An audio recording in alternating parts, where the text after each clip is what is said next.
ಸಾಮಾನ್ಯವಾಗಿ ಹೆಣ್ಣು ಮಕ್ಕಳಿಗೆ ತಮ್ಮ ಗಂಡ ಅಂದ್ರೆ ಎಲ್ಲಿಲ್ಲದ ಪ್ರೀತಿ, ಸ್ವಲ್ಪ ಒಣಜಂಬ. ಮತ್ಯಾರೋ ಹೆಣ್ಣುಮಗಳು ತನ್ನ ಗಂಡನ್ನ ನೋಡಿದ್ರೆ ತಡ್ಕೊಳ್ಳೋಕೆ ಆಗಲ್ಲ. ಆದ್ರೆ ಈ ಮನೇಲಿ ಅತ್ತೆ ಸೊಸೆ ಕತೆನೇ ಬೇರೆ. ಅವರಿಬ್ಬರು ಅತ್ತೆ ಸೊಸೆ ತರ ಇರಲ್ಲ, ಇಬ್ರು ಒಳ್ಳೆ ಗೆಳತಿಯರ ತರ ಇರ್ತಾರೆ. ಇರಲಿ, ಇವತ್ತು ನಾವು ಕಾವ್ಯಳ ಕತೆಗೆ ಬರೋಣ. ಮೇಡಮ್, ನನ್ನ ಹೆಸರು ಕಾವ್ಯ ಅಂತ. ಇದು ನಿಜವಾದ ಹೆಸರಲ್ಲ. ನನ್ನ ಮದುವೆಯಾಗಿ 2 ವರ್ಷ ಆಯ್ತು. ನಾನು ನನ್ನ ಗಂಡ ಕಾಲೇಜಲ್ಲಿ ಒಟ್ಟಿಗೆ ಓದಿದವರು. ಅವರು ನನಗಿಂತ ಸೀನಿಯರ್ ಆಗಿದ್ರು. ನನ್ನ ಹಿಂದೆ 3 ವರ್ಷ ಬಿದ್ದಿದ್ರು. ಮೊದಮೊದಲು ನನಗೇನೂ ಇಷ್ಟ ಇರಲಿಲ್ಲ, ಆಮೇಲೆ ಅವರ ಪ್ರೀತಿ ಒಪ್ಕೊಂಡೆ. ನನ್ನ ಮನೇಲಿ ಈ ವಿಷಯ ಹೇಳಿದಾಗ ದೊಡ್ಡ ರಂಪಾಟನೆ ಆಯ್ತು. ಮನೇಲಿ ಜಾತಿ ಮತ ಅಂತ ದೊಡ್ಡ ಗಲಾಟೆನೇ ಮಾಡ್ಬಿಟ್ರು. ಇದನ್ನೆಲ್ಲ ದಾಟಿ ನೋಡಿದ್ರೆ ಅಲ್ಲಿ ನನ್ನ ಗಂಡನಿಗೆ ಅಮ್ಮ ಒಬ್ಬರೇ ಇರೋದು. ಅಷ್ಟೇ ಅಲ್ಲ, ನಮ್ಮ ಅತ್ತೆ 2 ಮದುವೆಯಾಗಿದ್ರು. ಮೊದಲನೇ ಮದುವೆ ನನ್ನ ಗಂಡನ ತಂದೆ ಜೊತೆಯಾಗಿತ್ತು. ಅವರು ತೀರಿಕೊಂಡ್ರು. ಅದಾದ ಮೇಲೆ ಸ್ವಲ್ಪ ದಿನ ಬೇರೆ ಯಾರೋ ಒಬ್ರು ಅವರ ಜೊತೆ ಇದ್ರು ಅಂತ ಊರಿನ ಜನ ಮಾತಾಡ್ಕೋತಿದ್ರು. ಆಮೇಲೆ ನಮ್ಮ ಅತ್ತೆನೇ ಅವರನ್ನ ಮನೆಯಿಂದ ಆಚೆ ಹಾಕಿದ್ರಂತೆ. ಅದಕ್ಕೆ ಊರಲ್ಲೆಲ್ಲ ನಮ್ಮ ಅತ್ತೆ ಅಂದ್ರೆ ಎಲ್ಲರಿಗೂ ಒಳ್ಳೆ ಅಭಿಪ್ರಾಯ ಇತ್ತು, ಧೈರ್ಯವಂತೆ ಅಂತಿದ್ರು. ಮದುವೆಗೆ ಮುಂಚೆ ಗಂಡನ ಕಡೆಯವರ ಬಗ್ಗೆ ವಿಚಾರಿಸಿದಾಗ ಅತ್ತೆಯ ಈ ಕತೆನೇ ಮೊದಲು ಕೇಳಿಬಂತು. ಅದನ್ನ ಕೇಳಿ ನಮ್ಮ ಮನೇಲಿ ಮದುವೆನೇ ಬೇಡ ಅಂದುಬಿಟ್ರು. ನನ್ ಮಗ ಹುಟ್ಟಿದಾನೆ ಅಂತಾನೆ ಹೇಳಿಲ್ಲ, ಮತ್ತವ್ನು CA ಮಾಡ್ತಾ ಇದ್ದಾನೆ ಅಂತ ಹೇಳಿದ್ರು. ನಾನು ಏನು ಹೇಳಿಲ್ಲ ಅವರಿಗೆ, ಸುಮ್ಮನೆ ಹೋಗಿ ನಿಂತ್ಕೊಂಡಿದ್ದೆ ಅಷ್ಟೇ. ಅವರೆಲ್ಲ ಹೇಳಿದ್ರು, ಅವ್ರು ನನ್ನ ನೋಡಿ ಹೇಳಿದ್ರು, ಹಿಂಗ ಆಗೈತಿ ನಿಂಗೆ ಹಿಂಗ. ಅವ್ರು ಹೇಳಿದ್ದು 15 ದಿನಕ್ಕೆ ರಾಗಿನೂ ಆಗೈತಿ, ಸ್ವಂತ ಮನಿ ತಗೋಬೇಕನ್ನೋ ತೆಲಾಗಿತ್ತು, ತಗೊಂಡೆ. ಮನಸ್ನಾಗಿದ್ದು ಅವ್ರಾಗ್ಲೇ ಹೇಳಿದ್ರು, ನಾವೇನು ಹೇಳಿದ್ದಿಲ್ಲ, ಅವ್ರಾಗ್ಲೇ ಎಲ್ಲ ಹೇಳಿದ್ರಿ. ಪರಿಹಾರ ಪಡೆದ ಜನರ ಅಭಿಪ್ರಾಯ ನೋಡಿ ಕರೆ ಮಾಡಿ. ತ್ರಿವಶೀಕರಣ ಸ್ಪೆಷಲಿಸ್ಟ್. ನೀವು ಪ್ರೀತಿಯಲ್ಲಿ ನಂಬಿ ಮೋಸ ಹೋಗಿದ್ದೀರಾ? ಇಷ್ಟಪಟ್ಟವರು ನಿಮ್ಮಂತೆ ಆಗಬೇಕಾ? ಗಂಡನ ಪರಸ್ತ್ರೀ ಸಹವಾಸ ಬಿಡಿಸ್ಬೇಕಾ? ಮದುವೆಯ ವಿಚಾರದಲ್ಲಿ ಸಮಸ್ಯೆ ಆಗ್ತಾ ಇದ್ಯಾ? ಆರೋಗ್ಯ ಸಮಸ್ಯೆ ಇದೆಯಾ? ಗಂಡ ಹೆಂಡತಿ ಜಗಳ, ಹೇಳಿಕೊಳ್ಳಲಾಗದ ಅನೇಕ ಗುಪ್ತ ಸಮಸ್ಯೆಗಳಿಗೆ ಕೇವಲ 3 ದಿನದಲ್ಲಿ ಶಾಶ್ವತ ಪರಿಹಾರವನ್ನ ನೀಡುತ್ತಾರೆ. ಕರೆ ಮಾಡಿ, ಫೋನಿನ ಮೂಲಕ ಪರಿಹಾರವನ್ನ ಕಂಡುಕೊಳ್ಳಿ. ಆದ್ರೆ ನನಗೂ ಅವರ ಮೇಲಿನ ಪ್ರೀತಿ ತಲೆಗೆ ಇರಕಂಪೇಟಬಿಲಿಟಿ ಇತ್ತು, ಅವರಿಗೂ ಅಷ್ಟೇ. ಹೇಗೋ ಇಬ್ಬರು ಸೇರಿ ಹೋರಾಡಿ ಮದುವೆಗೆ ಒಪ್ಸಿದ್ವಿ. ಅತ್ತೆ ಹೆಂಗಿದ್ರೇನು, ಗಂಡನ ಗುಣ ನಮಗೆ ಮುಖ್ಯ ಅಲ್ವಾ ಅಂತ ಒಂದು ನಿರ್ಧಾರಕ್ಕೆ ಬಂದ್ವಿ. ಆ ಟೈಮಲ್ಲಿ ನನ್ನ ಗಂಡನಿಗೆ ಬೆಂಗಳೂರಲ್ಲಿ ಒಳ್ಳೆಯ ಕೆಲಸ ಇತ್ತು. ಹಂಗೆ ನಮ್ಮ ಮದುವೆ ಹಾಸನದಲ್ಲಿ ನಡೆಯಿತು. ಆ ಮನೆಗೆ ಹೋದ ಮೇಲೆ ಗೊತ್ತಾಗಿದ್ದು, ನಮ್ಮ ಮನೇಲಿ ಅತ್ತೆ ಬಗ್ಗೆ ಹೇಳಿದ್ದಕ್ಕೂ ಅಲ್ಲಿರೋದಕ್ಕೂ ತುಂಬಾನೇ ವ್ಯತ್ಯಾಸ ಇತ್ತು. ಅತ್ತೆ ನನ್ನನ್ನ ತುಂಬಾ ಪ್ರೀತಿಯಿಂದ ನೋಡ್ಕೊಂಡ್ರು. ಆದ್ರೆ ಮದುವೆಯ ಯಾವ ಕಾರ್ಯಕ್ರಮಕ್ಕೂ ಅವರು ಅಷ್ಟಾಗಿ ಬರಲಿಲ್ಲ, ಒಂಥರ ಒಂಟಿಯಾಗಿ ಇರೋಕೆ ಇಷ್ಟಪಡ್ತಿದ್ರು. ಮದುವೆಗೆ ಮುಂಚೆ ಅತ್ತೆ ನನ್ನ ಜೊತೆ ಜಾಸ್ತಿ ಮಾತಾಡಿರಲಿಲ್ಲ. ಅವರಿಗಿರೋದು ಒಬ್ಬನೇ ಮಗ, ಅವನ ಇಷ್ಟನೇ ನನ್ನ ಇಷ್ಟ ಅನ್ನೋ ತರ ಇರ್ತಾರೆ ಅಂತ ನನ್ನ ಗಂಡನೂ ಹೇಳಿದ್ದ. ಅಲ್ಲಿಗೆ ಹೋಗುವಾಗ ಮನಸ್ಸಲ್ಲಿ ಒಂಥರ ಭಯ ಇತ್ತು, ಸಿನಿಮಾದಲ್ಲಿ ಬರೋ ತರ ಕ್ರೂರ ಅತ್ತೆ ಇರ್ತಾರೇನೋ ಅನ್ಕೊಂಡಿದ್ದೆ. ಆದ್ರೆ ಅಲ್ಲಿ ಹೋದ ಮೇಲೆ ನಿರಾಳ ಆಯ್ತು. ನನ್ನನ್ನ ತುಂಬಾ ಮಮತೆಯಿಂದ ನೋಡ್ಕೊಂಡ್ರು. ನಮ್ಮ ಯಾವ ವಿಷಯದಲ್ಲೂ ತಲೆ ಹಾಕ್ತಿರಲಿಲ್ಲ. ಬೆಳಗ್ಗೆ ಎದ್ದ ತಕ್ಷಣ ತಮಗೆ ಇಷ್ಟ ಬಂದ ಕಡೆ ಹೋಗ್ತಿದ್ರು. ಹೆಣ್ಣು ಮಕ್ಕಳಿಗೆ ಸ್ವತಂತ್ರ ಇರಬೇಕು ಅನ್ನೋದು ಅವರ ಪಾಲಿಸಿ ಆಗಿತ್ತು. ನನಗೂ ಯಾವಾಗ್ಲೂ ಹೇಳ್ತಿದ್ರು, ಗಂಡ ಹೇಳಿದ್ದನ್ನೆಲ್ಲ ಕಣ್ಣು ಮುಚ್ಚಿ ಕೇಳೋಳು ನಿಜವಾದ ಹೆಣ್ಣಲ್ಲ, ಹೆಣ್ಣಿಗೆ ತನ್ನ ದಾರಿ ಯಾವುದು ಅಂತ ಚೆನ್ನಾಗಿ ಗೊತ್ತಿರುತ್ತೆ. ಹಾಗಾಗಿ ಗಂಡ ಹೇಳೋ ಮುಖ್ಯವಾದ ವಿಷಯ ಕೇಳು, ಬಾಕಿ ಎಲ್ಲ ನಿನ್ನ ಇಷ್ಟದಂತೆ ಬದುಕು, ಇಲ್ಲಾಂದ್ರೆ ಆಮೇಲೆ ಸಂಕಟ ಪಡಬೇಕಾಗುತ್ತೆ ಅಂತಿದ್ರು. ಇಂತಹ ಫಿಲಾಸಫಿ ಹೇಳ್ಕೊಂಡು ಯಾರಿಗೂ ಹೆದರದೆ ತುಂಬಾನೇ ಸುಂದರವಾಗಿದ್ದ ನಮ್ಮ ಅತ್ತೆ ನನಗೆ ಕತೆಯ ನಾಯಕಿ ತರ ಕಾಣ್ತಿದ್ರು. ಆದ್ರೆ ನನ್ನ ಗಂಡ ಇದನ್ನೆಲ್ಲ ಅಷ್ಟಾಗಿ ತಲೆಗೆ ಹಾಕೋತ ಇರಲಿಲ್ಲ. ಅಮ್ಮನಿಗೆ 2ನೇ ಗಂಡ ಇದ್ನಾ? ಇದ್ರೆ ಇರ್ಲಿ ಬಿಡು, ನಮಗೇನು ತೊಂದರೆ ಇಲ್ವಲ್ಲ ಅಂತ ತುಂಬಾ ಸಿಂಪಲ್ ಆಗಿ ಯೋಚಿಸೋ ಜಾಯಮಾನ ಅವನದು. ಕೆಲಸದ ವಿಷಯವಾಗಿ ವಾರಕ್ಕೆ ಒಮ್ಮೆ ಮಾತ್ರ ಮನೆಗೆ ಬರ್ತಿದ್ದ. ಆ ಟೈಮಲ್ಲೆಲ್ಲ ನಾನು ಮತ್ತು ಅತ್ತೆ ಇಬ್ಬರೇ ಅಲ್ವಾ ಮನೇಲಿ ಇರೋದು. ಹಂಗಾಗಿ ನಮ್ಮಿಬ್ಬರ ಬಾಂಡಿಂಗ್ ತುಂಬಾ ಚೆನ್ನಾಗಿ ಬೆಳೆಯಿತು. ಮದುವೆಗೆ ಮುಂಚೆನೇ ನನ್ನ ಗಂಡ ಜಿಮ್ಗೆ ಹೋಗ್ತಿದ್ದ. ಮದುವೆ ಟೈಮ್ಗೆ ಒಳ್ಳೆ ಬಾಡಿ ಬಿಲ್ಡ್ ಮಾಡಿದ್ದ. ಆ ಫೋಟೋ ರೀಲ್ಸ್ಗಳನ್ನ ಸೋಷಿಯಲ್ ಮೀಡಿಯಾದಲ್ಲಿ ಹಾಕ್ತಿದ್ದ. ಮೊದಲಿಗೆ ನನಗೆ ಇದು ಅಷ್ಟಾಗಿ ಇಷ್ಟ ಆಗ್ತಿರಲಿಲ್ಲ, ಯಾಕಂದ್ರೆ ಹುಡುಗೀರೆಲ್ಲ ಇನ್ಬಾಕ್ಸ್ನಲ್ಲಿ ಬಂದು ಮೆಸೇಜ್ ಮಾಡ್ತಿದ್ರು. ಆಮೇಲೆ ಮದುವೆ ಆದ್ಮೇಲೆ ನಾನು ಅದನ್ನ ಅಷ್ಟಾಗಿ ಪಟ್ಟಿಸಿಕೊಳ್ಳೋಕೆ ಹೋಗ್ಲಿಲ್ಲ. ಅವನ ಪಾಡಿಗೆ ಅವನು ಮಾಡ್ತಿದ್ದ. ಹೀಗಿರುವಾಗ ಅವನ ಒಂದು ರೀಲ್ಸ್ ಸಖತ್ ವೈರಲ್ ಆಗಿಬಿಡ್ತು, ಸಿಕ್ಕಾಪಟ್ಟೆ ವ್ಯೂಸ್ ಬಂತು. ಅವಾಗ ನಮ್ಮ ಅತ್ತೆ ಅಂದ್ರು, ಲೇ ಸೊಸೆ, ನನ್ನ ಮಗನ ಬಾಡಿ ನೋಡಿ ಹುಡುಗಿಯರೆಲ್ಲ ಬಿದ್ದೋಗ್ತಿದ್ದಾರೆ, ನಿನ್ನ ಸಂಸಾರ ಎಲ್ಲೋ ಕೈ ಬಿಟ್ಟು ಹೋಗುತ್ತೆ ಅಂತ ನನಗೆ ಭಯ ಆಗ್ತಿದೆ ಅಂದ್ರು. ಅದೇನಮ್ಮ ಹಂಗೆ ಹೇಳ್ತೀರಾ ಅಂದೆ. ಹೇಳೋಕೆ ಆಗಲ್ಲ ಕಣೆ, ಈ ಕಾಲದ ಹುಡುಗಿಯರು ತುಂಬಾ ಅಡ್ವಾನ್ಸ್ ಇದ್ದಾರೆ. ನನ್ನ ಮಗನನ್ನ ಬುಟ್ಟಿಗೆ ಹಾಕೊಳ್ಳೋಕೆ ನೋಡ್ತಾರೆ. ಇಂಥ ಮೆಸೇಜ್ ನೋಡಿ ಯಾವುದೇ ಗಂಡಸಾದ್ರೂ ಕರಗಿ ಹೋಗ್ತಾನೆ ಅಂದ್ರು. ಅದಕ್ಕೆ ನಾನು ನಗುತ್ತಾ, ಅಯ್ಯೋ ಅಮ್ಮ, ನಿಮ್ಮ ಮಗ ಒಬ್ಬನೇನಾ ಜಿಮ್ಗೆ ಹೋಗೋನು?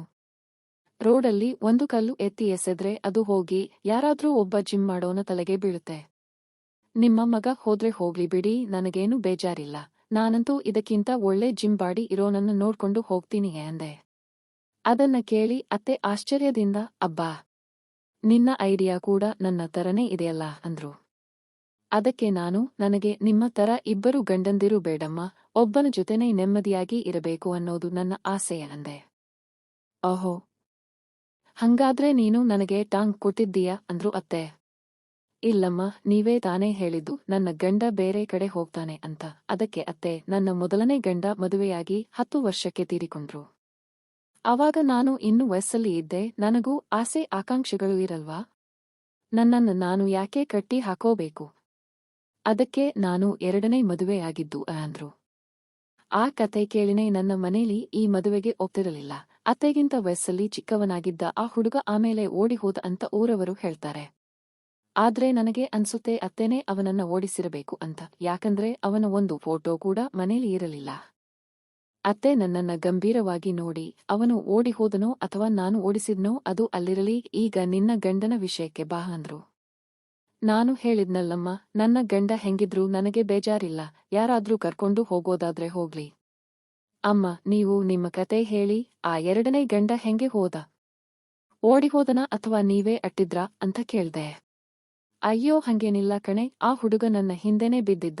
ನನಗೆ 2ನೇ ಮದುವೆ ಆಗೋಕೆ ಇಷ್ಟ ಇರಲಿಲ್ಲ. ಅವಾಗವಾಗ ಯಾರಾದ್ರೂ ಗಂಡು ಗೆಳೆಯರ ಜೊತೆ ಹೊರಗಡೆ ಹೋಗೋದು, ಸಿನಿಮಾ ನೋಡೋದು, ಹಂಗೆ ಲೈಫ್ ಎಂಜಾಯ್ ಮಾಡ್ಕೊಂಡು ಮಗನನ್ನ ಸಾಕೋಣ ಅನ್ಕೊಂಡಿದ್ದೆ. ನಮಗೆ ಇಷ್ಟ ಆದಾಗ ಹೋಟೆಲ್ಗೆ ಹೋಗಿ ಮಸಾಲೆ ದೋಸೆ ತಿನ್ನೋ ತರ ಇರಬೇಕು ಜೀವನ ಅನ್ಕೊಂಡಿದ್ದೆ. ಆದ್ರೆ ಅವನು ನನ್ನ ನೋಡಿ ಪ್ರೀತಿ ಅಂತ ಹಿಂದೆ ಬಿದ್ದ. ಊರಿನವರು ಏನೇನೋ ಮಾತಾಡ್ಕೋತಾರೆ ಅಂದ್ರೂ ಕೇಳಲಿಲ್ಲ, ನನ್ನನ್ನ ಮದುವೆ ಆಗ್ಲೇಬೇಕು ಅಂದ. ಹಂಗೆ ಒಂದು ದೇವಸ್ಥಾನದಲ್ಲಿ ಸಿಂಪಲ್ ಆಗಿ ಮದುವೆ ಆದ್ವಿ. ನಿನ್ನ ಗಂಡನಿಗೆ ಅದಕ್ಕೆ ಯಾವುದೇ ಅಭ್ಯಂತರ ಇರಲಿಲ್ಲ. ಮದುವೆಯಾಗಿ 3 ವರ್ಷ ತುಂಬಾ ಚೆನ್ನಾಗಿ ನೋಡ್ಕೊಂಡ, ನನ್ನನ್ನ ಕೈಯಲ್ಲಿ ಇಟ್ಕೊಂಡಿದ್ದ. ಅದಾದ ಮೇಲೆ ಅವನಿಗೆ ಬೇರೆ ಹೆಂಗಸರ ಜೊತೆ ಚಾಟಿಂಗ್, ಕಣ್ಣು ಸನ್ನೆಯೆಲ್ಲ ಶುರು ಆಯ್ತು. ಈ ತರ ಬುದ್ಧಿ ನೋಡಿ ನಾನು ನೇರವಾಗಿ ಕೇಳ್ದೆ, ನನ್ನ ಜೊತೆ ನೆಮ್ಮದಿಯಾಗಿ ಇರೋಕೆ ಆಗುತ್ತಾ ಇಲ್ವಾ ಅಂತ. ಅದಕ್ಕೆ ಅವನು ಏನೇನೋ ಸಬೂಬು ಹೇಳಿದ. ನಾನು ಇನ್ನೂ ಗಟ್ಟಿಯಾಗಿ ಕೇಳಿದಾಗ ಅವನು ಹೇಳಿದ, ಈಗ 3-4 ವರ್ಷ ಆಯ್ತಲ್ವಾ, ನನಗೆ ಬೇರೆಯವರ ಮೇಲೂ ಇಷ್ಟ ಆಗ್ತಿದೆ. ಒಬ್ಬಳೇ ಹೆಣ್ಣಿನ ಜೊತೆ ಇರೋಕೆ ನನ್ನ ಕೈಲಿ ಆಗಲ್ಲ ಅಂದ. ಅವನು ಹಂಗೆ ಹೇಳಿದ ತಕ್ಷಣ ನಾನು ತಡ ಮಾಡಲಿಲ್ಲ. ಅವತ್ತೇ ಅವನನ್ನ ಮನೆಯಿಂದ ಆಚೆ ಹಾಕಿದೆ ಅಂದ್ರು ಅತ್ತೆ. ಅಯ್ಯೋ ಅಮ್ಮ, ಮದುವೆ ಆದ ಗಂಡನನ್ನ ಅಷ್ಟು ಸುಲಭವಾಗಿ ಬಿಡೋಕೆ ಆಗುತ್ತಾ ಅಂದೆ. ಆಗುತ್ತೆ ಕಣೆ, ನಮ್ಮ ನೆಮ್ಮದಿಗೆ ಭಂಗ ತರೋನು ನಮಗ್ಯಾಕೆ ಬೇಕು? ಅವನು ಮೊದಲೇ ಈ ವಿಷಯ ಹೇಳಿದ್ರೆ ನನಗೇನು ಬೇಜಾರ್ ಇರಲಿಲ್ಲ. ಒಂದು ಅಂಡರ್ಸ್ಟ್ಯಾಂಡಿಂಗ್ನಲ್ಲಿ ಇರೋಣ ಅಂತ ಹೇಳಿದ್ರೆ ಓಕೆ ಅಂತಿದ್ದೆ. ಆದ್ರೆ ಮೊದಲು ಬರುವಾಗ ಸದ್ಗುಣ ಸಂಪನ್ನ ತರ ನಾಟಕ ಆಡಿದ, ನಿನ್ನ ಬಿಟ್ರೆ ಯಾರೂ ಇಲ್ಲ ಅಂದ. ನಾನು ಅದನ್ನ ನಂಬಿ ಮೋಸ ಹೋದೆ. ಆಮೇಲೆ ಅವನ ಅಸಲಿ ಬಣ್ಣ ಗೊತ್ತಾದ ತಕ್ಷಣ ಕಟ್ ಮಾಡ್ದೆ ಅಂದ್ರು. ಅದಕ್ಕೆ ನಾನು ಹೇಳ್ದೆ, ಹಂಗಾದ್ರೆ ಅವತ್ತಿಂದಾನೇ ನೀವಿಬ್ಬರೂ ಹೊಂದ್ಕೊಂಡು ಇರಬಾರದಿತ್ತ? ಅದಕ್ಕೆ ಅತ್ತೆ, ಇಲ್ಲ ಕಣೆ, ಓಸರವಳ್ಳಿ ತರ ಬಣ್ಣ ಬದಲಾಯಿಸೋನನ್ನ ನನ್ನ ಜೊತೆ ಇಟ್ಕೊಳ್ಳೋಕೆ ಆಗಲ್ಲ, ಅದಕ್ಕೆ ಕಳ್ಸಿಕೊಟ್ಟೆ. ಹೆಣ್ಣು ಮಕ್ಕಳಿಗೆ ಧೈರ್ಯ ಇದ್ರೆ ಯಾವುದೇ ಪರಿಸ್ಥಿತಿನಾದ್ರೂ ನಿಭಾಯಿಸಬಹುದು. ನೀನೊಬ್ಬಳೆ ಸುಂದರಿ ಅನ್ಕೋಬೇಡ, ನಾನು ಮನಸ್ಸು ಮಾಡಿದ್ರೆ ನನ್ನ ಹಿಂದೆನೂ ಜನ ಬರ್ತಾರೆ ಅಂದ್ರು. ಅಯ್ಯೋ ಅಮ್ಮ, ನಾನು ಸುಮ್ಮನೆ ತಮಾಷೆಗೆ ಹೇಳ್ದೆ. ನನ್ನ ಗಂಡನ ಗುಣ ನನಗೆ ಗೊತ್ತು, ಅವನು ಅಷ್ಟೊಂದು ಮುಂದುವರಿದವನಲ್ಲ. ಈಗಿನ ಕಾಲದಲ್ಲಿ ನನಗಿಂತ ನಿಮಗೆ ಡಿಮ್ಯಾಂಡ್ ಜಾಸ್ತಿ ಇದೆ ಅಂತ ನಕ್ಕೆ. ಅತ್ತೆ ನಗುತ್ತಾ, ಹೆಣ್ಣಿಗೆ ಬುದ್ಧಿ ಇದ್ರೆ ಯಾರನ್ನಾದ್ರೂ ಕಂಟ್ರೋಲ್ ಮಾಡಬಹುದು ಅಂದ್ರು. ಆಮೇಲೆ ನಾನು ಆ ವಿಷಯ ಜಾಸ್ತಿ ಮಾತಾಡೋಕೆ ಹೋಗ್ಲಿಲ್ಲ. ಆದ್ರೆ ಅತ್ತೆ ಅವಾಗವಾಗ ನನಗೆ ಎಚ್ಚರಿಕೆ ಕೊಡ್ತಾನೆ ಇದ್ರು, ಅವನಿಗೆ ಫಾಲೋವರ್ಸ್ ಜಾಸ್ತಿ ಆಗ್ತಿದ್ದಾರೆ, ನೋಡ್ಕೋ ಅಂತ. ನಾನು ಒಂದೊಂದು ಸಲ ಗಂಡನ ಫೋನ್ ಚೆಕ್ ಮಾಡ್ತಿದ್ದೆ, ಆದ್ರೆ ಅವನು ಯಾರಿಗೂ ರಿಪ್ಲೈ ಮಾಡ್ತಿರಲಿಲ್ಲ. ಆದ್ರೆ ಹುಡುಗಿಯರಿಂದ ಸಿಕ್ಕಾಪಟ್ಟೆ ಮೆಸೇಜ್ ಬರ್ತಿತ್ತು. ನನಗೆ ಅನಿಸ್ತು, ಈ ಪ್ರಪಂಚ ಬರೀ ಬಾಹ್ಯ ಸೌಂದರ್ಯದ ಹಿಂದೆನೇ ಬಿದ್ದಿದೆಯಲ್ಲ ಅಂತ. ಹೀಗಿರುವಾಗ ಒಂದು ದಿನ ಅತ್ತೆ ಬಂದು ಒಂದು ವಿಷಯ ಹೇಳಿದ್ರು. ಮಗಳೇ, ನನ್ನ ಫ್ರೆಂಡ್ ಮಗಳು ಇಲ್ಲಿಗೆ 10 ದಿನ ಇರೋಕೆ ಬರ್ತಿದ್ದಾಳೆ, ಅವಳಿಗೆ ಇಲ್ಲಿ ಏನೋ ಆಫೀಸ್ ಟ್ರೈನಿಂಗ್ ಇದೆಯಂತೆ ಅಂದ್ರು. ನಾನು ಸರಿ ಅಂದೆ. ಆದ್ರೆ ಅವಳು ಮನೆಗೆ ಬಂದಾಗ ನನಗೆ ದೊಡ್ಡ ಸರ್ಪ್ರೈಸ್ ಕಾಯ್ತಿತ್ತು. ಯಾಕಂದ್ರೆ ಅವಳು ಮತ್ಯಾರೋ ಅಲ್ಲ, ನನ್ನ ಹೈಸ್ಕೂಲ್ ಗೆಳತಿ ಸಿಂಧು. ನಾವಿಬ್ಬರು ತುಮಕೂರು ಪ್ರೌಢಶಾಲೆಯಲ್ಲಿ ಒಂದೇ ಬೆಂಚ್ನಲ್ಲಿ ಕೂತು ಓದಿದವರು. ಅವಳನ್ನ ಇಷ್ಟು ವರ್ಷಗಳ ಆದಮೇಲೆ ನೋಡಿ ನನಗೆ ತುಂಬಾ ಖುಷಿ ಆಯ್ತು. ಇಬ್ಬರೂ ತಬ್ಬಿಕೊಂಡು ಹಳೆ ನೆನಪುಗಳನ್ನ ಹಂಚಿಕೊಂಡ್ವಿ. ನಮ್ಮ ಅತ್ತೆ ಅದನ್ನ ನೋಡಿ, ಅಬ್ಬಾ, ಇದೆಂತ ದೊಡ್ಡ ಟ್ವಿಸ್ಟ್, ನನ್ನ ಫ್ರೆಂಡ್ ಮಗಳು ನಿನ್ನ ಕ್ಲಾಸ್ಮೇಟ್ ಆಗಿದ್ಲಾ ಅಂತ ಖುಷಿಪಟ್ಟರು. ನನ್ನ ಫ್ರೆಂಡ್ ಸಿಂಧುಗೆ ಮದುವೆಯಾಗಿತ್ತು, ಆದ್ರೆ ಅವಳ ಕತೆ ಒಂದು ದೊಡ್ಡ ಟ್ರ್ಯಾಜಡಿ. ಅವಳನ್ನ ಒಂದು ದೊಡ್ಡ ಶ್ರೀಮಂತ ಮನೆಗೆ ಕೊಟ್ಟು ಮದುವೆ ಮಾಡಿದ್ರು. ಗಂಡ ನೋಡೋಕೆ ತುಂಬಾ ಹ್ಯಾಂಡ್ಸಮ್ ಆಗಿದ್ದ, ಒಳ್ಳೆ ಕೆಲಸದಲ್ಲಿದ್ದ. ನಮ್ಮ ಅತ್ತೆಗೂ ಇವಳ ಸಂಸಾರದ ಬಗ್ಗೆ ಜಾಸ್ತಿ ಗೊತ್ತಿರಲಿಲ್ಲ, ಯಾಕಂದ್ರೆ ಮದುವೆಯಾಗಿ ಕೇವಲ 1.5 ವರ್ಷ ಆಗಿತ್ತು. ಮದುವೆಗೆ ನಮ್ಮ ಅತ್ತೆ ಕೂಡ ಹೋಗಿದ್ರು. ಅವಾಗ ಹುಡುಗನನ್ನು ನೋಡಿ ತುಂಬಾ ಯೋಗ್ಯ ಅನ್ಕೊಂಡಿದ್ರು. ಸಿಂಧು ತಾಯಿ ಕೂಡ ಈ ವಿಷಯವನ್ನ ನಮ್ಮ ಅತ್ತೆ ಹತ್ತಿರ ಎಲ್ಲೂ ಹೇಳಿರಲಿಲ್ಲ. ಆದ್ರೆ ಇಲ್ಲಿ ಬಂದ ಮೇಲೆ ಸಿಂಧು ತನ್ನ ಮನಸ್ಸಿನ ಬೇಸರವನ್ನ ನಮ್ಮ ಹತ್ತಿರ ಹೇಳ್ಕೊಂಡಳು. ವಿಷಯ ತುಂಬಾ ಕಾಂಪ್ಲಿಮೇಟೆಡ್ ಆಗಿತ್ತು. ಗಂಡನಿಗೆ ಹಣ ಇತ್ತು, ಅಂತಸ್ತು ಇತ್ತು, ಇವಳಿಗೆ ಕೆಲಸ ಮಾಡೋಕೆ ಸಂಪೂರ್ಣ ಸ್ವಾತಂತ್ರ್ಯ ಕೊಟ್ಟಿದ್ದ, ತಿಂಗಳಿಗೆ ಕೈ ತುಂಬಾ ದುಡ್ಡು ಕೊಟ್ಟಿದ್ದ, ಸಂಸಾರದಲ್ಲಿ ಬೇರೆ ಯಾವ ತೊಂದರೆನೂ ಇರಲಿಲ್ಲ. ಆದ್ರೆ ಅಸಲಿ ಸಮಸ್ಯೆ ಏನೆಂದರೆ ಅವಳ ಗಂಡ ಇವತ್ತಿನವರೆಗೂ ಅವಳ ಮುಂದೆ ತನ್ನ ಬಟ್ಟೆ ಬಿಚ್ಚಿರಲಿಲ್ಲ. ಅಂದ್ರೆ ಅವರಿಬ್ಬರ ಮಧ್ಯೆ ಗಂಡ ಹೆಂಡತಿಯ ಯಾವುದೇ ದೈಹಿಕ ಸಂಬಂಧ ಇರಲಿಲ್ಲ. ನಾನು ಆಶ್ಚರ್ಯದಿಂದ ಅದೇಗೆ ಸಾಧ್ಯ ಅಂತ ಕೇಳ್ದೆ. ಅವಳು ಹೇಳಿದಳು, ಅವನು ಪ್ರೀತಿ ತೋರಿಸ್ತಾನೆ, ಹಗ್ ಮಾಡ್ತಾನೆ, ಆದ್ರೆ ಅದಕ್ಕಿಂತ ಮುಂದೆ ಹೋಗಲ್ಲ, ಯಾವಾಗ್ಲೂ ಜೀನ್ಸ್ ಶರ್ಟ್ ಹಾಕೊಂಡೇ ಇರ್ತಾನೆ. ಬಾತ್ರೂಮ್ಗೆ ಹೋದಾಗ ಮಾತ್ರ ಬಟ್ಟೆ ಚೇಂಜ್ ಮಾಡ್ತಾನೆ, ಬೇರೆ ಯಾವುದೇ ಟೈಮಲ್ಲೂ ಬಟ್ಟೆ ಬದಲಾಯಿಸಲ್ಲ. ಇದನ್ನು ಕೇಳಿ ನನಗೆ ತುಂಬಾ ಅಚ್ಚರಿ ಆಯ್ತು. ಹೆಣ್ಣು ಮಕ್ಕಳು ನಾಚಿಕೆಯಿಂದ ಹೀಗೆ ಮಾಡೋದನ್ನ ಕೇಳಿದ್ದೆ, ಆದ್ರೆ ಗಂಡಸು ಹೀಗೆ ಮಾಡ್ತಿರೋದು ಇದೇ ಮೊದಲು ಕೇಳುತ್ತಿರೋದು. ಅಷ್ಟರಲ್ಲಿ ನಮ್ಮ ಅತ್ತೆ ಸಿಟ್ಟಿನಿಂದ, ಇವನೆಂತ ಗಂಡಸು, ಇಂಥವನೆಲ್ಲ ನನ್ನ ಕೈಗೆ ಸಿಕ್ಕಿದ್ರೆ ಅಸಲಿ ಬುದ್ಧಿ ಕಲಿಸ್ತಿದ್ದೆ. ನೀನು ಅವನ ನಂಬರ್ ಕೊಡು ನನಗೆ, ನಾನು ಅವನ ತಲೆ ಸರಿ ಮಾಡ್ತೀನಿ ಅಂದ್ರು. ಅದಕ್ಕೆ ಸಿಂಧು, ಅಯ್ಯೋ ಬೇಡ ಆಂಟಿ, ಅವನು ನನ್ನ ಹತ್ತಿರ ಯಾರ ಮುಂದೆಯೂ ಈ ರಹಸ್ಯ ಹೇಳಲ್ಲ ಅಂತ ಸತ್ಯ ಮಾಡಿಸಿಕೊಂಡಿದ್ದಾನೆ ಅಂದಳು. ಅತ್ತೆ ಅಂದ್ರು, ಅವನು ನಿನ್ನ ಹತ್ತಿರ ಸಂಸಾರ ಮಾಡೋಕೆ ಬರಲ್ಲ, ಆದ್ರೆ ಸತ್ಯ ಮಾಡಿಸ್ತಾನ? ನೀನು ಅದನ್ನ ಒಪ್ಕೊಂಡು 1.5 ವರ್ಷದಿಂದ ಸುಮ್ಮನೆ ಇದ್ದೀಯಲ್ಲ, ನೀನು ಹೆಣ್ಣ ಅಥವಾ ಮಣ್ಣ? ಈ ವಿಷಯವನ್ನ ನಿಮ್ಮ ಅಮ್ಮನಿಗೆ ಹೇಳಿದ್ದೀಯಾ ಅಂತ ಕೇಳಿದ್ರು. ಅವಳು, ಇಲ್ಲ ಆಂಟಿ, ಯಾರಿಗೂ ಗೊತ್ತಿಲ್ಲ ಎಂದಳು. ಯಾಕೆ ಹೀಗೆ ಸಹಿಸಿಕೊಂಡು ಇದ್ದೀಯಾ ಅಂತ ನಾನು ಕೇಳಿದ್ದಕ್ಕೆ ಸಿಂಧು ಅಂದಳು, ಅವನು ತುಂಬಾ ಒಳ್ಳೆಯವನು ಕಣೆ, ದುಡ್ಡು ಕೊಡ್ತಾನೆ, ನನ್ನನ್ನ ಬೇರೆ ಗಂಡಂದಿರ ತರ ಕಂಟ್ರೋಲ್ ಮಾಡಲ್ಲ, ಇವೆಲ್ಲ ಇಲ್ಲದೇನೂ ಬದುಕಬಹುದು ಅನ್ಕೊಂಡಿದ್ದೀನಿ ಅಂದಳು. ಅತ್ತೆ ರೇಗಿ, ನಿನ್ನಂತ ಹೆಣ್ಣು ಮಕ್ಕಳಿಂದಾನೇ ಗಂಡಸರು ಹಾಳಾಗೋದು. ಒಂದು ಕೆಲಸ ಮಾಡು, ಅವನನ್ನ ಒಂದು ದಿನ ಇಲ್ಲಿಗೆ ಕರೆಸಿ, ನಾನು ಅವನನ್ನ ಸರಿಯಾಗಿ ಕೇಳ್ತೀನಿ ಅಂದ್ರು. ಅದಕ್ಕೆ ಸಿಂಧು, ಬೇಡ ಅಂದಳು. ಆದ್ರೆ ನಾನು ಕೂಡ, ಇರ್ಲಿ ಸಿಂಧು, ಅಮ್ಮ ದೊಡ್ಡವರು, ಅವರಿಗೂ ಪ್ರಪಂಚ ಗೊತ್ತು, ಒಮ್ಮೆ ಮಾತಾಡ್ಲಿ ಬಿಡು. ನೀನು ಇಲ್ಲೇ ಟ್ರೈನಿಂಗ್ಗೆ ಬಂದಿದ್ದೀಯಲ್ಲ, ನಿನ್ನನ್ನ ನೋಡೋಕೆ ಬರೋತರ ಅವನನ್ನ ಕರೆಸುವ ಅಂದೆ. ಸಿಂಧು ಅಂದಳು, ಅವನು ಬಂದರೂ ಏನು ಹೇಳಲ್ಲ ಕಣೆ, ನಾನು ಎಷ್ಟೋ ಸಲ ಡಾಕ್ಟರ್ ಹತ್ತಿರ ಹೋಗೋಣ ಅಂದರೂ ಅವನು ಬರಲ್ಲ. ಅದಕ್ಕೆ ಅತ್ತೆ, ಅವನು ಹೇಳ್ತಾನೋ ಇಲ್ವೋ ನಾನು ನೋಡ್ಕೋತೀನಿ, ಅವನನ್ನ ಇಲ್ಲಿಗೆ ಕರೆಸು ಮೊದಲು. ಅವನ ಅಪ್ಪನ ಕಾಲದ ಬುದ್ಧಿ ನನ್ನ ಹತ್ತಿರ ಇದೆ, ನಾನು ನಿಭಾಯಿಸ್ತೀನಿ ಅಂದ್ರು. ಸಿಂಧುಗೆ ಇಷ್ಟ ಇಲ್ಲದಿದ್ದರೂ, ರೀ, ಒಮ್ಮೆ ಇಲ್ಲಿಗೆ ಬನ್ನಿ, ನಮ್ಮ ಆಂಟಿ ನೋಡಬೇಕು ಅಂತಿದ್ದಾರೆ, ಅವರು ತುಂಬಾ ಒಳ್ಳೆಯವರು ಅಂತ ಹೇಳಿ ಒಪ್ಪಿಸಿದಳು. ಅತ್ತೆ ಅಂದ್ರು, ಅವನು ಬಂದ ಮೇಲೆ ಅವನನ್ನ ನನ್ನ ರೂಮಿಗೆ ಕಳುಹಿಸು, ನಾನು ಒಬ್ರೇ ಮಾತಾಡ್ತೀನಿ ಅಂದ್ರು. 2 ದಿನ ಆದ್ಮೇಲೆ ಅವನು ಮಧ್ಯಾಹ್ನದ ಟೈಮ್ಗೆ ಮನೆಗೆ ಬಂದ. ಅತ್ತೆ ಅವನಿಗೆ ಇಷ್ಟವಾದ ಅಡುಗೆಯನ್ನೆಲ್ಲ ಸಿಂಧು ಹತ್ತಿರ ಕೇಳಿ ಮಾಡಿಸಿದ್ದರು. ತುಂಬಾ ಪ್ರೀತಿಯಿಂದ ಬರಮಾಡಿಕೊಂಡರು. ಊಟ ಎಲ್ಲ ಆದಮೇಲೆ ಅತ್ತೆ ನಿಧಾನವಾಗಿ ವಿಷಯಕ್ಕೆ ಬಂದರು. ಮಗನೇ, ಎಲ್ಲಿದೆ ಕೆಲಸ ಅಂತ ಪ್ರೀತಿಯಿಂದ ಮಾತಾಡಿಸ್ತಾ ಹೋದ್ರು. ಅವನಿಗೇನು ಗೊತ್ತು ಅತ್ತೆ ಮನಸ್ಸಲ್ಲಿ ಏನಿದೆ ಅಂತ. ಅವನು ಕೂಡ ಆರಾಮಾಗಿ ಮಾತಾಡ್ತಿದ್ದ. ಇಷ್ಟರಲ್ಲಿ ನಾನು ಮತ್ತು ಸಿಂಧು ಅಲ್ಲಿಂದ ರೂಮಿಗೆ ಹೊರಟು ಹೋದ್ವಿ. 20 ನಿಮಿಷ ಆದ್ಮೇಲೆ ಅತ್ತೆಯ ಧ್ವನಿ ಜೋರಾಗಿ ಕೇಳಿಸಿತು. ನಾವಿಬ್ಬರೂ ಓಡಿ ಬಂದ್ವಿ. ಅತ್ತೆ ಅವನಿಗೆ ಕೇಳ್ತಿದ್ರು, ಲೋ, ನಿನಗೇನು ತೊಂದರೆ? ನೋಡೋಕೆ ಚೆನ್ನಾಗಿಯೇ ಇದ್ದೀಯಾ, ನಿನ್ನ ಹೆಂಡತಿ ಮುಂದೆ ನಿನಗೆ ಒಳ್ಳೆ ಗಂಡನಾಗಿ ಇರೋಕೆ ಏನಂತೆ? ನಿಜ ಹೇಳು, ಇಲ್ಲಾಂದ್ರೆ ಮರ್ಯಾದೆ ಇರಲ್ಲ. ಅದಕ್ಕೆ ಅವನು ಬೇವರುತ್ತಾ, ಆಂಟಿ, ಇದೆಂತ ಮಾತು? ಯಾವುದೇ ಹೆಣ್ಣುಮಗಳು ಹೀಗೆ ಕೇಳ್ತಾರ ಅಂದ. ಅತ್ತೆ ಗದರುತ್ತಾ, ಕೇಳ್ತಾರೆ, ಅವಳು ನನ್ನ ಮಗಳ ತರ. ಅವಳ ಲೈಫ್ ಹಾಳು ಮಾಡೋಕೆ ನಾನು ಬಿಡಲ್ಲ. ನಿಜ ಹೇಳು, ಇಲ್ಲಾಂದ್ರೆ ನೀನೂ ಇಲ್ಲಿಂದ ಹೋಗೋಕೆ ಆಗಲ್ಲ ಅಂದ್ರು. ಅವನು ಸಿಂಧು ಕಡೆ ನೋಡಿ ನಡಿ ಇಲ್ಲಿಂದ ಹೋಗೋಣ ಅಂದ. ಆದ್ರೆ ಸಿಂಧು ಸುಮ್ಮನೆ ನಿಂತಿದ್ಲು. ಅತ್ತೆ ಅಂದ್ರು, ನೀನು ನಿಜ ಹೇಳದೆ ಹೋದ್ರೆ ನೀನು ನಮ್ಮ ಮನೆಗೆ ಬಂದು ನಮ್ಮಿಬ್ಬರ ಹತ್ತಿರ ಅಸಭ್ಯವಾಗಿ ನಡೆದುಕೊಂಡೆ ಅಂತ ಪೊಲೀಸ್ ಕಂಪ್ಲೇಂಟ್ ಕೊಡ್ತೀನಿ. ಆಮೇಲೆ ನಿನ್ನ ಇಮೇಜ್ ಏನಾಗುತ್ತೆ ನೋಡು ಅಂತ ಬೆದರಿಸಿದ್ರು. ಈ ಮಾತಿಗೆ ಹೆದರಿದ ಅವನು ಕೊನೆಗೂ ಬಾಯಿ ಬಿಟ್ಟ. ತನಗೆ ಮುಂಚೆ ಒಂದು ದೊಡ್ಡ ಬೈಕ್ ಆಕ್ಸಿಡೆಂಟ್ ಆಗಿತ್ತು ಅಂತ ಹೇಳಿದ. ಆ ಆಕ್ಸಿಡೆಂಟ್ನಲ್ಲಿ ಅವನ ಕೆಳಹೊಟ್ಟೆಯ ಭಾಗಕ್ಕೆ ತುಂಬಾ ಪೆಟ್ಟಾಗಿ ದೊಡ್ಡ ಸರ್ಜರಿಯಾಗಿತ್ತಂತೆ. ಆ ಕಾರಣದಿಂದ ಅವನಿಗೆ ದೈಹಿಕ ಸಾಮರ್ಥ್ಯ ಸಂಪೂರ್ಣವಾಗಿ ಕುಗ್ಗಿ ಹೋಗಿತ್ತು. ಅಷ್ಟೇ ಅಲ್ಲ, ಆ ಜಾಗದಲ್ಲಿ ತುಂಬಾನೇ ಆಪರೇಷನ್ ಕಲೆಗಳಿದ್ದವಂತೆ. ಆ ಕಲೆಗಳನ್ನ ಮತ್ತು ತನ್ನ ದೌರ್ಬಲ್ಯವನ್ನ ಹೆಂಡತಿಯ ಮುಂದೆ ತೋರಿಸೋಕೆ ಅವನಿಗೆ ತೀವ್ರವಾದ ಕೀಳರಿಮೆ, ಇನ್ಫೀರಿಯಾರಿಟಿ ಕಾಂಪ್ಲೆಕ್ಸ್ ಇತ್ತಂತೆ. ಅದಕ್ಕೆ ಅವನು ಯಾವತ್ತೂ ಬಟ್ಟೆ ಬಿಚ್ಚುತ್ತಿರಲಿಲ್ಲ. ಇದನ್ನ ಹೇಳ್ತಾ ಅವನು ಜೋರಾಗಿ ಅತ್ತು ಬಿಟ್ಟ. ಅದನ್ನ ಕೇಳಿ ನಮಗೆಲ್ಲ ಶಾಕ್ ಆಯ್ತು. ನಾವು ಅನ್ಕೊಂಡಿದ್ದೇ ಬೇರೆ, ಅಲ್ಲಿ ಆಗಿದ್ದೇ ಬೇರೆ. ಸಿಂಧು ಅವನ ಹತ್ತಿರ ಬಂದು, ರೀ, ಈ ವಿಷಯನ ಮುಂಚೆನೇ ಹೇಳಬಾರದಿತ್ತಾ? ಇದೇನು ಮಹಾ ಅಪರಾಧನಾ?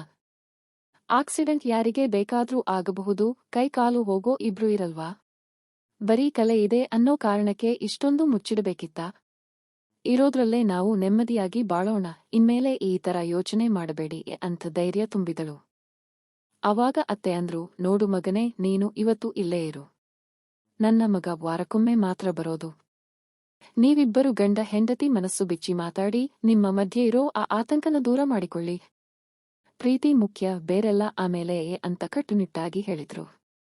ಅವನು ಮೊದಲು ಮುಜುಗರಪಟ್ಟರೂ ಅತ್ತೆಯ ಮಾತನ್ನು ಮೀರೋಕೆ ಆಗಲಿಲ್ಲ. 2 ದಿನ ಅವರು ಇಲ್ಲೇ ಇದ್ರು. ಅದರಿಂದ ತುಂಬಾ ಒಳ್ಳೆ ಬದಲಾವಣೆ ಆಯ್ತು. ಸಿಂಧು ಆಮೇಲೆ ನಮಗೆ ಥ್ಯಾಂಕ್ಸ್ ಹೇಳಿದಳು. ಆಂಟಿ ಇಲ್ಲದಿದ್ದರೆ ನನ್ನ ಲೈಫ್ ಹೀಗೆ ಕತ್ತಲಲ್ಲೇ ಇರ್ತಿತ್ತು ಕಣೆ, ಈಗ ಅವನು ನಾರ್ಮಲ್ ಆಗಿದ್ದಾನೆ, ನಮ್ಮಿಬ್ಬರ ಮಧ್ಯೆ ಪ್ರೀತಿ ಜಾಸ್ತಿಯಾಗಿದೆ ಅಂದಳು. ನಮ್ಮ ಅತ್ತೆ ಒಬ್ರು ಒಳ್ಳೆ ಕೌನ್ಸಿಲರ್ ತರ ಆ ಹುಡುಗನಿಗೆ ಬುದ್ಧಿ ಹೇಳಿ ಕಳಿಸಿದ್ರು. ಅದಾದ ಮೇಲೆ ಆ ಹುಡುಗ ಯಾವುದೇ ತೊಂದರೆ ಇದ್ರೂ ನಮ್ಮ ಅತ್ತೆಗೆ ಫೋನ್ ಮಾಡಿ ಸಲಹೆ ಕೇಳ್ತಿದ್ದ. ನನ್ನ ಗಂಡನಿಗಿಂತ ಹೆಚ್ಚಾಗಿ ಅವನೇ ನಮ್ಮ ಅತ್ತೆ ಜೊತೆ ಮಾತಾಡ್ತಿದ್ದ. ನಮ್ಮ ಅತ್ತೆಯನ್ನ ಅವನು ಗುರುತರ ಕಾಣೋಕೆ ಶುರು ಮಾಡಿದ. ಆದ್ರೆ ಒಂದು ದಿನ ಅವನು ಫೋನ್ ಮಾಡಿ ಒಂದು ಸಂಕಟ ಹೇಳಿಕೊಂಡ. ಅಮ್ಮ, ನಾವಿಬ್ಬರು ಚೆನ್ನಾಗಿಯೇ ಇದ್ದೀವಿ, ಆದ್ರೆ ನನ್ನ ಈ ದೌರ್ಬಲ್ಯದಿಂದ ನಮಗೆ ಮಗು ಆಗೋಕೆ ಸಾಧ್ಯ ಇಲ್ವಲ್ಲ, ಅದಕ್ಕೆ ಏನು ಮಾಡೋದು ಅಂತ ಬೇಜಾರು ಮಾಡ್ಕೊಂಡ. ಅದನ್ನ ಕೇಳಿ ಅತ್ತೆ ನನ್ನ ಹತ್ತಿರ ಬಂದು, ಲೇ ಕಾವ್ಯ, ಆ ಹುಡುಗ ಮಗುವಿಗಾಗಿ ತುಂಬಾ ಬೇಜಾರು ಮಾಡ್ಕೋತಿದ್ದಾನೆ. ನನಗೊಂದು ಐಡಿಯಾ ಬಂದಿದೆ. ನನ್ನ ಮಗ ಇಲ್ಲೇ ಇದ್ದಾನಲ್ಲ, ಜಿಂಬಾಡಿ ಇಟ್ಕೊಂಡು ಸುಮ್ಮನೆ ಫೋನ್ ನೋಡ್ಕೊಂಡು ಇರ್ತಾನೆ. ಅವನು ನಿನ್ನ ಫ್ರೆಂಡ್ಗೆ ಒಂದು ಹೆಲ್ಪ್ ಮಾಡ್ಲಿ. ಸೈನ್ಸ್ನಲ್ಲಿ ಇತ್ತೀಚೆಗೆ IVF ಸ್ಪರ್ಮ್ ಡೊನೇಷನ್ ಎಲ್ಲ ಬಂದಿದೆಯಲ್ಲ, ಆ ತರ ನನ್ನ ಮಗನ ಸಹಾಯ ತಗೊಳ್ಳೋಣ ಅಂದ್ರು. ನಾನು ಗಾಬರಿಯಾಗಿ, ಅಯ್ಯೋ ಅಮ್ಮ, ಇದೆಂತ ಹುಚ್ಚು ಮಾತು, ಇದೆಲ್ಲ ಸಾಧ್ಯನಾ ಅಂದೆ. ಅದಕ್ಕೆ ಅತ್ತೆ, ಯಾಕೆ ಆಗಲ್ಲ? ಅವಳು ನಿನ್ನ ಬೆಸ್ಟ್ ಫ್ರೆಂಡ್ ಅಲ್ವಾ, ಅವಳ ಸಂಸಾರ ಉಳಿಯುತ್ತೆ ಅಂದ್ರೆ ನನ್ನ ಮಗ ಸಹಾಯ ಮಾಡೋದ್ರಲ್ಲಿ ತಪ್ಪೇನಿದೆ. ನೀನು ನಿನ್ನ ಗಂಡನ ಹತ್ತಿರ ಮಾತಾಡು ಅಂದ್ರು. ನಾನು ಈ ವಿಷಯವನ್ನ ನನ್ನ ಗಂಡನಿಗೆ ಹೇಳ್ದೆ. ಅವನು ಮೊದಲು ನಿಮ್ಮ ಅಮ್ಮನಿಗೆ ತಲೆ ಕೆಟ್ಟಿದೆ ಅಂತ ತಳ್ಳಿ ಹಾಕಿದ. ಆದ್ರೆ ಅತ್ತೆ ಬಿಡಲಿಲ್ಲ. ಮಗನನ್ನ ಕರೆಸಿ ಬಲವಂತ ಮಾಡೋಕೆ ಶುರು ಮಾಡಿದ್ರು. ಒಂದು ಹೆಣ್ಣಿನ ಸಂಸಾರ ನಿಲ್ಲುತ್ತೆ ಅಂದ್ರೆ ನೀನು ಈ ಸಹಾಯ ಮಾಡ್ಲೇಬೇಕು ಅಂತ ಇಮೋಷನಲ್ ಬ್ಲ್ಯಾಕ್ ಮೇಲ್ ಮಾಡಿದ್ರು. ಅಲ್ಲಿ ನನ್ನ ಧ್ವನಿ ಅಡಗಿ ಹೋಯ್ತು. ನನಗೆ ಅದು ಸರಿನೋ ತಪ್ಪೋ ಅಂತ ಯೋಚಿಸೋ ಶಕ್ತಿನೇ ಇರಲಿಲ್ಲ. ಯಾಕಂದ್ರೆ ನಾನು ಎಲ್ಲಾ ವಿಷಯದಲ್ಲೂ ಅತ್ತೆ ಮಾತನ್ನ ಕೇಳಿಕೊಂಡು ಬಂದಿದ್ದೆ. ಜೊತೆಗೆ ನನ್ನ ಫ್ರೆಂಡ್ ಸಿಂಧು ಲೈಫ್ ಚೆನ್ನಾಗಿರಲಿ ಅನ್ನೋ ಒಂದು ಸಣ್ಣ ಆಸೆ ನನಗೂ ಇತ್ತು. ಕೊನೆಗೆ ನಾನು ಅದಕ್ಕೆ ಒಪ್ಪಿಗೆ ಕೊಟ್ಟೆ. ಅದಾದ ಮೇಲೆ ನನ್ನ ಗಂಡ ಬೆಂಗಳೂರಿಂದ ರಜೆಗೆ ಬಂದಾಗಲೆಲ್ಲ ಸಿಂಧು ನಮ್ಮ ಮನೆಗೆ ಬರೋಕೆ ಶುರು ಮಾಡಿದಳು. ಮೆಡಿಕಲ್ ಪ್ರೊಸೀಜರ್ ನೆಪದಲ್ಲಿ ಅವರಿಬ್ಬರ ಮಧ್ಯೆ ಒಂಥರ ಹತ್ತಿರದ ಒಡನಾಟ ಶುರು ಆಯ್ತು. ಮೊದಲಿಗೆ ಅವಳು ನನ್ನ ಗಂಡನನ್ನ ನೋಡ್ತಿದ್ಲು, ಆಮೇಲೆ ನನ್ನನ್ನ ನೋಡ್ತಿದ್ಲು. ಇದೆಲ್ಲವನ್ನ ನಾನು ಹೆಂಗೆ ಸಹಿಸಿಕೊಂಡೆ ಅಂತ ನನಗೆ ಗೊತ್ತಿಲ್ಲ. ಬಹುಶಃ ನಮ್ಮ ಅತ್ತೆಯ ಆ ಅತಿಯಾದ ಮಾಡರ್ನ್ ಯೋಚನೆ ನನ್ನ ತಲೆಗೂ ಹತ್ತಿತ್ತು ಅನಿಸುತ್ತೆ. ಹೀಗೆ 3 ತಿಂಗಳು ಕಳೀತು. ಸಿಂಧುಗೆ ಪ್ರೆಗ್ನೆನ್ಸಿ ಕನ್ಫರ್ಮ್ ಆಯ್ತು. ಅತ್ತೆ ಅವಳನ್ನ ಆಶೀರ್ವದಿಸಿ, ಇನ್ಮೇಲೆ ನೀನು ಇಲ್ಲಿಗೆ ಜಾಸ್ತಿ ಬರಬೇಡ, ನಿನ್ನ ಗಂಡನ ಜೊತೆ ನೆಮ್ಮದಿಯಾಗಿ ಇರುವ ಅಂತ ಕಳಿಸಿಕೊಟ್ಟರು. ಆದ್ರೆ ಸಮಸ್ಯೆ ಶುರುವಾಗಿದ್ದೇ ಇಲ್ಲಿಂದ. ಸಿಂಧುಗೆ ಮಗು ಆಯ್ತು, ಅವಳ ಸಂಸಾರ ಸೆಟ್ ಆಯ್ತು. ಆದ್ರೆ ನನಗೆ ಇವತ್ತಿನವರೆಗೂ ಯಾವುದೇ ಮಗು ಆಗಿಲ್ಲ. ಅಷ್ಟೇ ಅಲ್ಲ, ಇತ್ತೀಚೆಗೆ ನನ್ನ ಗಂಡ ನನ್ನಿಂದ ದೂರ ಆಗ್ತಿದ್ದಾನೆ ಅನ್ನೋ ಅನುಮಾನ ಶುರುವಾಗಿದೆ. ಅತ್ತೆಯ ಮಾತಿಗೆ ಕಟ್ಟುಬಿದ್ದು ನಾನು ಈ ತರ ದೊಡ್ಡ ತಪ್ಪು ಮಾಡಬಾರದಿತ್ತು ಅಂತ ಈಗ ಪ್ರತಿದಿನ ಕೊರಗುತ್ತಿದ್ದೇನೆ. ಗಂಡ ನನ್ನಿಂದ ಶಾಶ್ವತವಾಗಿ ದೂರ ಆಗಿಬಿಡ್ತಾನ ಅನ್ನೋ ಭಯ ಕಾಡ್ತಿದೆ. ನಾನು ಈ ವಿಷಯವನ್ನ ಅತ್ತೆಗೆ ಹೇಳಿದ್ರೆ ಅವರು ತುಂಬಾ ಸಿಂಪಲ್ ಆಗಿ ಅಯ್ಯೋ ಅದೆಲ್ಲ ನಿನ್ನ ಭ್ರಮೆ ಕಣೆ, ಅದೊಂದು ಮನುಷ್ಯತ್ವದ ಸಹಾಯ ಅಷ್ಟೇ, ಇನ್ಮೇಲೆ ಎಲ್ಲಾ ಸರಿ ಹೋಗುತ್ತೆ ಅಂತ ತಿಳಿಸಿಬಿಡ್ತಾರೆ. ನನಗೆ ಈಗ ಏನು ಮಾಡಬೇಕು, ಯಾರ ಹತ್ತಿರ ಹೇಳ್ಕೋಬೇಕು ಅಂತ ತಿಳಿಯುತ್ತಿಲ್ಲ ಮೇಡನ್. ಅತ್ತೆ ಆತರ ಸಾಧಾರಣವಾಗಿ ಹೇಳಿಬಿಟ್ರು, ಆದ್ರೆ ನನ್ನ ಮನಸ್ಸು ಮಾತ್ರ ಒಪ್ತಿರಲಿಲ್ಲ. ದಿನ ರಾತ್ರಿ ಮಲಗೋಕೆ ಹೋದಾಗ ಗಂಡನ ಮುಖ ನೋಡ್ತಿದ್ರೆ ಒಳಗೊಳಗೇನೆ ಏನೋ ಒಂಥರ ಆತಂಕ ಕಾಡ್ತಿತ್ತು. ನಾನೇ ಬೇಕು ಅಂತ ನನ್ನ ಗಂಡನನ್ನ ಮತ್ತೊಬ್ಬಳ ಕಡೆಗೆ ತಳ್ಳಿಬಿಟ್ನ ಅನ್ನೋ ಪಶ್ಚಾತ್ತಾಪ ನನ್ನನ್ನ ತಿಂದು ಹಾಕ್ತಿತ್ತು. ಒಂದು ದಿನ ತಡ್ಕೊಳ್ಳೋಕೆ ಆಗದೆ ನನ್ನ ಗಂಡ ಬೆಂಗಳೂರಿಂದ ಬಂದಾಗ ಅವನನ್ನ ರೂಮಿಗೆ ಕರ್ಕೊಂಡು ಹೋಗಿ ಅತ್ತುಬಿಟ್ಟೆ. ರೀ, ನನ್ನ ಕೈಲಿ ಆಗ್ತಿಲ್ಲ, ಅವತ್ತು ಅಮ್ಮ ಹೇಳಿದ್ರು ಅಂತ ನನ್ನ ಫ್ರೆಂಡ್ಗೆ ಸಹಾಯ ಮಾಡೋಕೆ ಒಪ್ಕೊಂಡೆ. ಆದ್ರೆ ಈಗ ನನಗೆ ನೀವೇ ನನ್ನಿಂದ ದೂರ ಆಗ್ತಿದ್ದೀರಾ ಅನಿಸ್ತಿದೆ. ನಮ್ಮಿಬ್ಬರ ಮಧ್ಯೆ ಮೊದಲಿದ್ದ ಪ್ರೀತಿನೇ ಇಲ್ವಲ್ಲ ಅಂತ ಸಂಕಟಪಟ್ಟೆ. ಅದಕ್ಕೆ ನನ್ನ ಗಂಡ ನನ್ನ ಕೈ ಹಿಡ್ಕೊಂಡು, ನೋಡು ಕಾವ್ಯ, ಅವತ್ತು ಅಮ್ಮ ಅಷ್ಟೊಂದು ಇಮೋಷನಲ್ ಆಗಿ ಬಲವಂತ ಮಾಡಿದಾಗ ನನಗೂ ಬೇಡ ಅನ್ನೋಕೆ ಆಗಲಿಲ್ಲ. ಆದ್ರೆ ಆ ವಿಷಯ ಮುಗಿದ ಮೇಲಿಂದ ನನಗೂ ನಿನ್ನ ಮುಖ ನೋಡೋಕೆ ಒಂಥರ ಅಪರಾಧ ಪ್ರಜ್ಞೆ ಕಾಡ್ತಿದೆ. ನಾನು ನಿನ್ನಿಂದ ದೂರ ಆಗಿಲ್ಲ ಕಣೆ, ಆದ್ರೆ ನನ್ನ ಮನಸ್ಸಲ್ಲೂ ಒಂದು ಒದ್ದಾಟ ಇತ್ತು. ನೀನು ನನ್ನನ್ನ ತಪ್ಪು ತಿಳ್ಕೊಂಡಿದ್ದೀಯ ಅನ್ನೋ ಮುಜುಗರ ನನ್ನನ್ನ ಕಾಡ್ತಿತ್ತು ಅಂದ. ಅವನ ಆ ಮಾತು ಕೇಳಿದ ಮೇಲೇನೆ ನನಗೆ ಸ್ವಲ್ಪ ನಿರಾಳ ಆಗಿದ್ದು. ತಪ್ಪು ಯಾರದ್ದೂ ಇರಲಿಲ್ಲ. ಆ ಪರಿಸ್ಥಿತಿ ಮತ್ತು ನಮ್ಮ ಅತ್ತೆಯ ಅತಿಯಾದ ಮಾಡರ್ನ್ ಯೋಚನೆ ನಮ್ಮ ಸಂಸಾರದ ನೆಮ್ಮದಿಯನ್ನ ಕೆಡಿಸಿಬಿಟ್ಟಿತ್ತು. ಅವತ್ತೇ ನಾನು ಒಂದು ಗಟ್ಟಿ ನಿರ್ಧಾರ ಮಾಡಿದೆ. ನಮ್ಮ ಅತ್ತೆ ತಮ್ಮ ಲೈಫ್ ಅನ್ನ ತಮಗೆ ಇಷ್ಟ ಬಂದ ಹಾಗೆ ಬದುಕಿದ್ದಾರೆ, ಅವರ ಯೋಚನೆಗಳೇ ಬೇರೆ.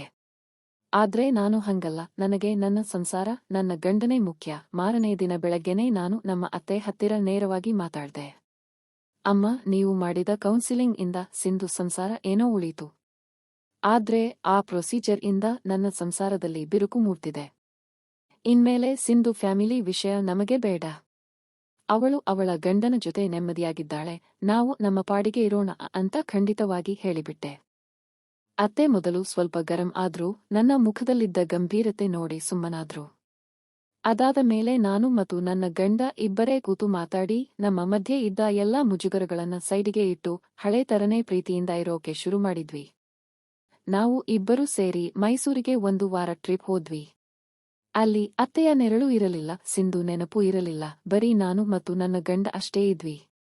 ಆ ಟ್ರಿಪ್ ನಮ್ಮಿಬ್ಬರ ಮಧ್ಯೆ ಇದ್ದ ಕಹಿ ನೆನಪುಗಳನ್ನೆಲ್ಲ ಮರೆಸಿ ಹೊಸದೊಂದು ನಂಬಿಕೆಯನ್ನ ತಂದುಕೊಟ್ಟು. ಕಾಲ ಉರುಳಿದಂತೆ ನಮಗೂ ಒಂದು ಒಳ್ಳೆಯ ಸುದ್ದಿ ಸಿಕ್ತು. ಭಗವಂತನ ದಯೆಯಿಂದ ನನಗೂ ಪ್ರೆಗ್ನೆನ್ಸಿ ಕನ್ಫರ್ಮ್ ಆಯ್ತು. ಆ ಕ್ಷಣದಲ್ಲಿ ನನ್ನ ಗಂಡ ನನ್ನನ್ನ ತಬ್ಬಿಕೊಂಡು ಅತ್ತೇ ಬಿಟ್ಟ. ನಮ್ಮ ಮನೇಲಿ ಈಗ ಎಲ್ಲಿಲ್ಲದ ಸಂಭ್ರಮ ತುಂಬಿದೆ. ಈ ಇಡೀ ಕಥೆಯಿಂದ ನಾನು ಕಲಿತ ದೊಡ್ಡ ಪಾಠ ಏನೆಂದರೆ, ಪ್ರಪಂಚದಲ್ಲಿ ಎಷ್ಟೇ ದೊಡ್ಡ ಆಧುನಿಕ ಯೋಚನೆಗಳು ಬಂದರೂ ಗಂಡ ಹೆಂಡತಿ ಸಂಬಂಧದ ಮಧ್ಯೆ ಮೂರನೇ ವ್ಯಕ್ತಿಗೆ ಜಾಗ ಕೊಡಬಾರದು. ಅತ್ತೆ ಅತಿಯಾಗಿ ಹಾರಾಡೋಕೆ ಹೋದ್ರು ಅಂತ ನಾವು ಅವರ ಜೊತೆ ರೆಕ್ಕೆ ಕಟ್ಕೊಂಡು ಹಾರೋಕೆ ಹೋಗಬಾರದು. ನಮ್ಮ ಮೌಲ್ಯಗಳು ನಮಗೆ ಮುಖ್ಯ. ಈಗ ನಾನು ನನ್ನ ಗಂಡ, ನಮ್ಮ ಹುಟ್ಟಲಿರೋ ಮಗುವಿನ ಜೊತೆ ತುಂಬಾನೇ ಸುಖವಾಗಿದ್ದೀವಿ ಮೇಡನ್. ಕತೆ ಸಂಪೂರ್ಣ ಮುಕ್ತಾಯವಾಯಿತು.